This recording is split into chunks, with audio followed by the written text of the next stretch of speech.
PT Telkom Indonesia mencatat laba bersih yang dinormalisasi sebesar 5,1 triliun rupiah pada kuartal pertama tahun 2026.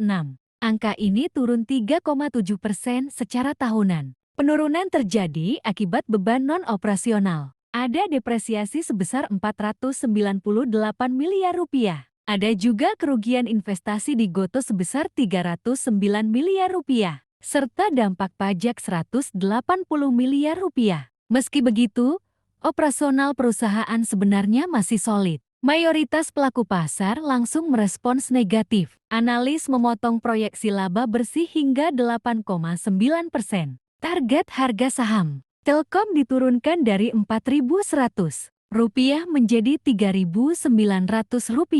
Investor panik karena manajemen berencana meninjau kembali belanja modal akibat risiko depresiasi rupiah. Sentimen jangka pendek mendominasi pasar. Semua orang fokus pada penurunan laba bersih dan tekanan makroekonomi. Namun, apakah penurunan laba akibat faktor non-operasional ini mengubah nilai fundamental perusahaan? Mengapa pasar melupakan perbaikan kualitas bisnis utama Telkom? Mari kita lihat data yang dilewatkan oleh mayoritas investor di bisnis seluler. Pendapatan data per megabita justru naik 8% secara tahunan. Dinamika persaingan harga di pasar mulai mereda. Strategi pemasaran baru juga berhasil menstabilkan pendapatan rata-rata pengguna broadband rumah tangga. Telkom juga sedang melakukan efisiensi besar-besaran. Mereka memangkas 9 hingga 10 anak usaha yang tidak efisien. Pasar saat ini mengalami kesenjangan persepsi. Penurunan laba Telkom bukan karena bisnis intinya hancur.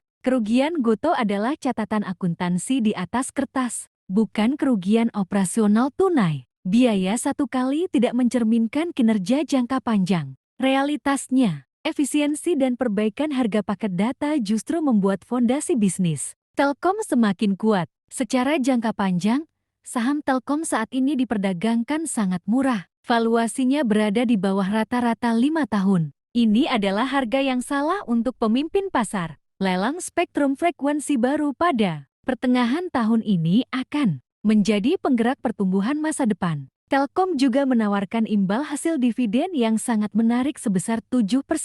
Tentu saja ada risiko yang harus diantisipasi. Suku bunga yang tinggi bisa meningkatkan biaya modal. Persaingan industri seluler juga bisa kembali memanas sewaktu-waktu. Beban pajak dan biaya spektrum baru juga berpotensi menekan margin keuntungan. Kesimpulannya, penurunan harga saham saat ini adalah peluang bagi investor nilai. Pasar terlalu fokus pada kebisingan jangka pendek. Sebagai investor contrarian, saya melihat penurunan laba akibat faktor non-operasional ini adalah diskon besar. Fondasi bisnis Telkom masih sangat kokoh. Kenaikan harga paket data dan efisiensi korporasi akan menjadi pendorong nilai yang kuat di masa depan. Saat mayoritas pasar takut, disitulah nilai sejati berada.